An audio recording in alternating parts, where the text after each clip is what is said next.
Co přijde? Přijde ovce? Já nezaplatím ani korunu. To mi zaplatíš, to mi zaplatíš. Vy maximálně zaplatíte soudní dílo. Já platit nebudu. Ty jsi blázen, ty jsi blázen. Pojďte si co tady děláte, já jsem blázen. Vy jste magor. Já nejsem magor. Jste? Ty nebo ty prašky po hlavě. Nebo zavolám policajti okamžitě. Jdi si jo, já tam jdu, já tam jdu. Vy střelb do té, nežijte tady na mě. Ty jsi, já ti že řeknu. jste mě chtěl napadnout. Ty jsi psychiatry, ty jsi... Pane, uvědomte si to, vás zavřou. Ty nezavřou. Vás zavřou. Ty nezavřou. Tebe zavřou. Vás zavřou. Ty nezavřou. A teď jdu podat to trestní oznámení a vy budete totálně v prdeli. Já nebudu, to budeš ty v prdeli. Ne, vy? Ty budeš v prdeli. Vy budete. Ty budeš v prdeli. Teď už tady na to mám svědky, že já tady nic nedělám. To může. Hele, já jdu, počkej, poslouchej mi. Protože ten dopis mi dneska zaskočil a opravdu vy budete v prdeli. Poslouchej mi.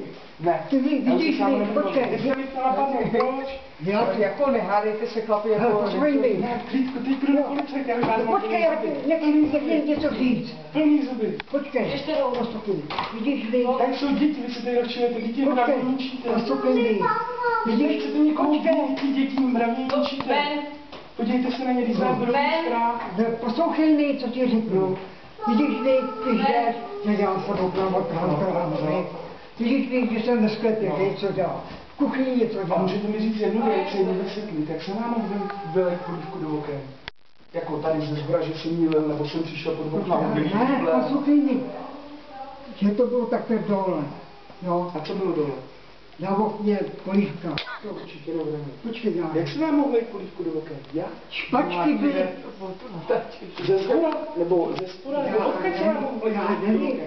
Já bylo to... Lidi říkali, počkej, ne, poslouchej mi.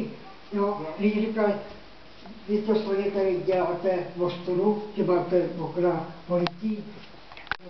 Já jsem přijel ze Hvanky a druhý den jsem to... A sám Míši přítel říkal, že o Velikonocích tady byla poházená celá ta stěna od vajec. Proč To jsem bylo to byl tvý, zrovna? no. Proč si myslíte, že jsem to byl já? Já nevím. Tak proč jste mi Počkej, říkal, že vám ničím okna a školy? ne, poslouchej mi, co ti řeknu, lidově, jo. No, povídejte. A věřte lidi, že já tam dělám bordel, žádný kořáky, jo, jako já něco Já dělám. mám ani jedno vajíčko, jak by vám házet do oken. Že to bylo zrovna po Velikonocích a byla poházená celá stěna. Takže já jsem Kde si u tebe byla, jo? Ne, všude. Kde byla to? Všude, že jo? No. Takže já jsem si stoupnul tady na silnici, házel jsem mrskal vajíčko. Já nic neříkám. Ne, vy nic neříkáte, jenom jste mi udali, že jsem vám Ne.